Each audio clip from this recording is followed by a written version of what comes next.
പാകിസ്ഥാന്റെ ഭാഗത്ത് നിന്നിങ്ങനെ തുടർച്ചയായി പ്രകോപനങ്ങൾ തുടരുകയാണ്. നമുക്കറിയാം ഇന്നലെ രാത്രി അടക്കം കാശ്മീരിന്റെ വിവിധ ഭാഗങ്ങളിൽ ഷെല്ലാക്രമണം അതിരൂക്ഷമായി പാകിസ്ഥാൻ നടത്തിക്കൊണ്ടിരിക്കുകയാണ്. അതിനിടയിലാണ് ഇപ്പോൾ പുതിയൊരു വിവരം പുറത്തേക്ക് വരുന്നത്. പാകിസ്ഥാന്റെ ഒരു മിസൈൽ ഇപ്പോൾ വെടിവെച്ച ഇന്ത്യൻ സൈന്യം വെടിവെച്ചിട്ട് ഇരിക്കുന്നു എന്നുള്ള വാർത്ത വന്നിരിക്കുന്നത്. പഞ്ചാബ് അതിർത്തിയിലാണ് ഈ മിസൈൽ വെടിവെച്ചിട്ടുള്ളത്. അമൃത്സറിൽ മിസൈലിന്റെ അവശിഷ്ടങ്ങൾ കണ്ടെത്തുകയും ചെയ്തിട്ടുണ്ട്. ഏതായാലും കഴിഞ്ഞ ദിവസമാണ് ചൈന പാകിസ്ഥാന് J-17 വിമാനങ്ങൾ നൽകിയത്. ഈ വിമാനത്തിൽ നിന്നുള്ള ചൈനീസ് നിർമ്മിത മിസൈലാണ് ഈ തൊടുത്തിരിക്കുന്നത് ഇന്ത്യക്ക് നേരെ. PL-15 എന്നാണ് ആ മിസൈലിന്റെ പേര്. ഇതിന് 300 കിലോമീറ്റർ വരെ ദൂരപരിധിയുണ്ട്. ഏതായാലും ഈ പാകിസ്ഥാന് തിരിച്ചടി ഉണ്ടായേക്കുമെന്നുള്ള ആ ഒരു ഘട്ടത്തിൽ നേരത്തെ തന്നെ പഞ്ചാബ് അതിർത്തിയിലടക്കം ഇന്ത്യ ഈ മിസൈൽ പ്രതിരോധ സംവിധാനങ്ങൾ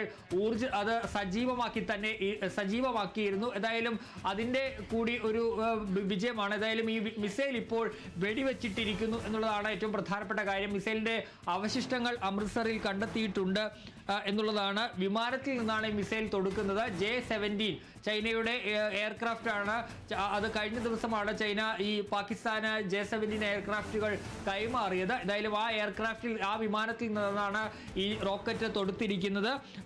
PL-15 മിസൈലാണ് തൊടുത്തിരിക്കുന്നത്. ഏതായാലും നിലവിൽ പാകിസ്ഥാന്റെ ഭാഗത്തു നിന്നുള്ള ഒടുവിലത്തെ പ്രതിരോധത്തിന്റെ അല്ലെങ്കിൽ ഒടുവിലത്തെ പ്രകോപനത്തിന്റെ ഒരു സൂചന കൂടിയാണ് ഇത്. ഏതായാലും പഞ്ചാബ് ഇപ്പോൾ കടുത്ത സുരക്ഷയിലാണ് നിലവിലുള്ളത്. അവിടെ സ്കൂളുകൾക്കടക്കം അവധി പ്രഖ്യാപിച്ചിട്ടുണ്ട്. മാത്രമല്ല അമൃത്സർ വിമാനത്താവളം അടക്കം അടച്ചിടുകയും ചെയ്തിട്ടുണ്ട്. ഇനി ഒരു അറിയിപ്പുണ്ടാകുന്നവരെ അമൃത്സർ വിമാനത്താവളം തുറക്കില്ല. അത്തരത്തിൽ കനത്ത ജാഗ്രത പഞ്ചാബിൽ തുടരുകയാണ്. അതിനിടയിലാണ് ഈ മിസൈൽ കൂടി ഇപ്പോൾ വന്നിരിക്കുന്നത്. ഏതായാലും ഇന്ത്യയുടെ മിസൈൽ പ്രതിരോധ സംവിധാനങ്ങൾ ആ മിസൈൽ വെടിവെച്ചിട്ടിരിക്കുന്നു. ഏതായാലും മിസൈലിന്റെ അവശിഷ്ടങ്ങൾ അമൃത്സറിൽ നിന്ന് ലഭിക്കുകയും ചെയ്തിട്ടുണ്ട്. തീർച്ചയായും ആന്റണി, അതിർത്തിയിൽ പാക് പ്രകോപനം തുടരുകയാണ്. അതീവ ജാഗ്രതയിലാണ്, സുരക്ഷയിലാണ് രാജ്യമുള്ളത്. ഇത് തുടക്കം മാത്രമെന്നാണ് മന്ത്രിസഭയിൽ പ്രധാനമന്ത്രി നരേന്ദ്രമോദി പറഞ്ഞത്. മന്ത്രിമാർക്കും നിർദ്ദേശം നൽകിയിട്ടുണ്ട്. സൈന്യത്തിനോട് ഒരുങ്ങിയിരിക്കാനാണ് പ്രധാനമന്ത്രി പറഞ്ഞത്. ഇതൊരു തുടക്കം മാത്രമെന്നാണ് പ്രധാനമന്ത്രി പറഞ്ഞത്. തീർച്ചയായും ഇന്നലെയാണ് കേന്ദ്ര മന്ത്രിസഭാ യോഗം ചേർന്നത്. ഇന്നലെ പ്രധാനമന്ത്രി ഇക്കാര്യത്തിൽ ഇതൊരു തുടക്കം മാത്രമാണ്. നേരത്തെ തന്നെ കേന്ദ്ര സർക്കാർ ഇക്കാര്യത്തിൽ നിലപാട് വ്യക്തമാക്കിയിട്ടുള്ളതാണ്. ഭീകരതയെ തുടച്ചു നീക്കും, ഭീകരതയ്ക്കെതിരായ ശക്തമായ നടപടി ഉണ്ടാകുമെന്നുള്ളത്. ഏതായാലും ഓപ്പറേഷൻ സിന്ദൂർ തുടരുമെന്ന സൂചനകളുമുണ്ട്. ഏതായാലും പാകിസ്ഥാന്റെ ഭാഗത്ത് നിന്ന് ഇനിയും പ്രകോപനമുണ്ടായാൽ, പാകിസ്ഥാൻ ഇനിയും അടങ്ങിയില്ലെങ്കിൽ ഇന്ത്യൻ സൈന്യം തിരിച്ചടിക്കാൻ തയ്യാറാണെന്നുള്ള കാര്യം ഇന്നലെ വാർത്താ സമ്മേളനത്തിൽ സൈന്യം വ്യക്തമാക്കിയതാണ്. ഏതായാലും പാകിസ്ഥാൻ ഇപ്പോൾ അത്തരത്തിലുള്ള പ്രകോപനം, നേരത്തെ ഷെല്ലാക്രമണമാണ് നടത്തിയിരുന്നതെങ്കിൽ ഇപ്പോൾ ഒരു മിസൈൽ ആക്രമണത്തിലേക്കൊക്കെ പാകിസ്ഥാൻ കടക്കുന്നു എന്നതിന്റെ സൂചനകളാണ് ഇപ്പോൾ ഈ വരുന്ന വാർത്തയിലൂടെ മനസ്സിലാക്കാൻ കഴിയുന്നത്. അതുകൊണ്ട് തന്നെ ഇന്ത്യ നിലവിൽ എല്ലാ സാഹചര്യങ്ങളെയും നേരിടാൻ സജ്ജമാണ്.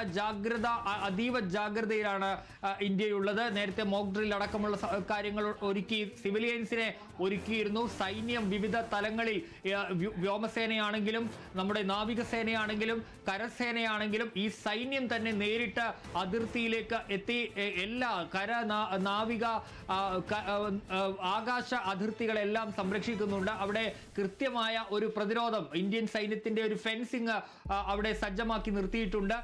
മാത്രമല്ല, ഏതെങ്കിലും തരത്തിൽ ഇനിയും പ്രകോപനം പാകിസ്ഥാന്റെ ഭാഗത്തു നിന്നുണ്ടായാൽ തിരിച്ചടിക്കാൻ ഇന്ത്യ സർവ്വസജ്ജമായി നിൽക്കുകയാണ്. സൈന്യത്തിന് അതിനുള്ള നിർദ്ദേശവും ഇന്ത്യ നേരത്തെ തന്നെ നൽകിയിട്ടുണ്ട്. പ്രകോപനത്തിന് ശക്തമായ തിരിച്ചടി നൽകാനുള്ള നിർദ്ദേശം നേരത്തെ തന്നെ നൽകിയിട്ടുണ്ട്. അതുകൊണ്ട് തന്നെ ഇത്തരത്തിൽ പാക് പ്രകോപനം ഉണ്ടായാൽ തിരിച്ചടി ഉറപ്പായും ഉണ്ടാകുമെന്നുള്ള കാര്യം ഉറപ്പാണ്. ഏതായാലും നേരത്തെ പാകിസ്ഥാന്റെ വിമാനങ്ങൾ ഈ പഞ്ചാബ് അതിർത്തിയിലേക്ക്, പാകിസ്ഥാന്റെ യുദ്ധവിമാനങ്ങൾ പഞ്ചാബ് അതിർത്തിയിലേക്ക് പറന്നെത്തിയെന്നുള്ള വിവരങ്ങൾ നേരത്തെ തന്നെ പുറത്തേക്ക് വന്നിരുന്നു. ഇതിന്റെ അടിസ്ഥാനത്തിൽ കൂടിയാണ് അമൃത്സർ വിമാനത്താവളം അടക്കം അടച്ചിടാനുള്ള തീരുമാനത്തിലേക്ക് പോയത്. ഏതായാലും അത്തരത്തിൽ പാകിസ്ഥാൻ പലപ്പോഴായി കാശ്മീരിലടക്കം ഈ വ്യോമ അതിർത്തി ലംഘിച്ചു എന്നുള്ള കാര്യങ്ങളൊക്കെ പുറത്തേക്ക് വരുന്നുണ്ട്. അതിനിടയിലാണ് ഇപ്പോൾ ഒരു മിസൈൽ ആക്രമണത്തിനുള്ള ശ്രമം പാകിസ്ഥാൻ നടത്തിയിരിക്കുന്നത്. അത് ഇന്ത്യ വിജയകരമായി ഇപ്പോൾ തടഞ്ഞിരിക്കുകയാണ്. ഇന്ത്യയുടെ മിസൈൽ പ്രതിരോധ സംവിധാനങ്ങൾ, അതിർത്തിയിലെ മിസൈൽ പ്രതിരോധ സംവിധാനങ്ങൾ ചൈനീസ് നിർമ്മിതമായ ചൈന നൽകിയ J-17 ചൈനീസ് നിർമ്മിത വിമാനത്തിൽ നിന്ന് തൊടുത്ത PL-15 എന്ന 300 കിലോമീറ്റർ ദൂര ദൂരപരിധിയുള്ള മിസൈലിനെ വിജയകരമായി തന്നെ ഇന്ത്യ തകർത്തിട്ടിരിക്കുന്നു എന്നുള്ള വാർത്ത ദേശീയ മാധ്യമങ്ങളടക്കം ഇപ്പോൾ റിപ്പോർട്ട് ചെയ്യുന്നു. ഏതായാലും പാക് പ്രകോപനം ചെറുക്കാൻ, ഏതെങ്കിലും തരത്തിലൊരു ആക്രമണത്തെ ചെറുക്കാൻ ഇന്ത്യ സർവ്വസജ്ജമാണ്. ഇന്ത്യയുടെ സംവിധാനങ്ങൾ സജ്ജമാണ്, അതിർത്തി സജ്ജമാണ്, സൈന്യം സജ്ജമാണ് എന്നുള്ളതിന്റെ ഏറ്റവും വലിയ സൂചന, ഏറ്റവും വലിയ തെളിവ് തന്നെയാണ് ഇപ്പോഴുള്ളത്. ഏതായാലും പ്രകോപനം പാകിസ്ഥാൻ ഇപ്പോഴും തന്നെ തുടർന്നുകൊണ്ടിരിക്കുന്നു. ശരി ആന്റണി, ഡൽഹിയിൽ സർവകക്ഷി യോഗം പുരോഗമിക്കുകയാണ്. സൈനിക നടപടി വിശദീകരിക്കാനാണ് യോഗമുള്ളത്.